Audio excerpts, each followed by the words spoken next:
guys, Dark Series Creator here. Okay, I like Stephen King, I love his books and his movies, but today I wanted to review the new 2017 It. You did take a step back because your diss track made me want to pop a Prozac. I was thinking maybe... So let's talk about Pennywise, the new clown.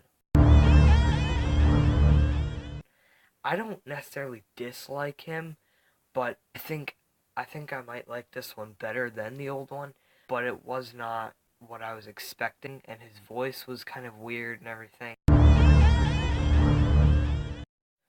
This one, it added its own like new twists and things to the original movie. They kind of like took everything from the older one, kind of took it farther. Like in this one, when Henry Bauer goes to stab Ben, he actually does it, and he actually like cuts the H of his name into him. From what I remember from the first one, I don't even think the blade really touched his skin. I think they had to kind of change it now to make it scary, even though I didn't really get scared. We'll talk about that part in a second. The first one focused on the whole like fear aspect. I felt like the new one did not focus in on that aspect of it enough.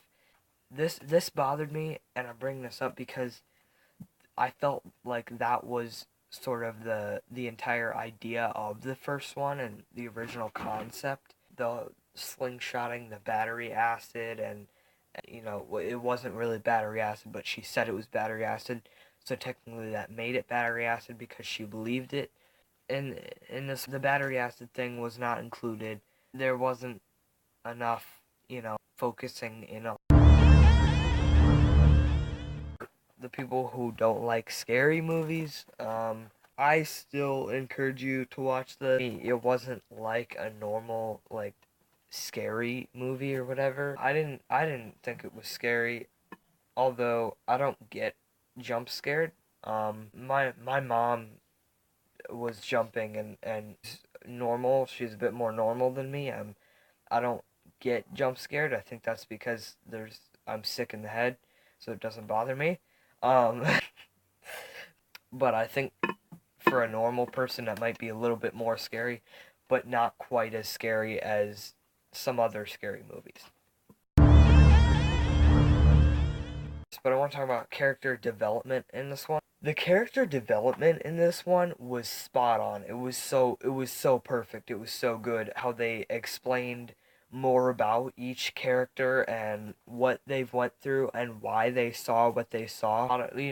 I loved how the one kid, I can't, the hands coming through the door, and then he explains later that that was because his parents burned in a house, and they were in the next room trying to get out of there, and burning in there trying to get to him, and that's what the hands were doing when he saw the thing.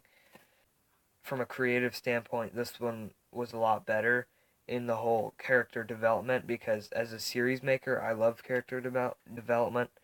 I thought that part of it was really good. Also liked how they included Pennywise more in this one. Like in the old one, they included him, but I felt like they did a better job of making him a big part of the movie in this, and he was in a lot more of it. He got a lot more screen time than the last movie. If I had to rate this movie from a scale of 1 to 10, I would say it's a solid 9. The only reason I didn't give it a 10 was because they didn't really include the fear, the believing in whatever it is aspect enough, and the Pennywise looked weird and sounded weird. But yeah, guys, hope you enjoyed this video. Go ahead and drop a like on it and subscribe. I'm trying to hit 60 now. Alright guys, thanks so much for watching this video. Bye.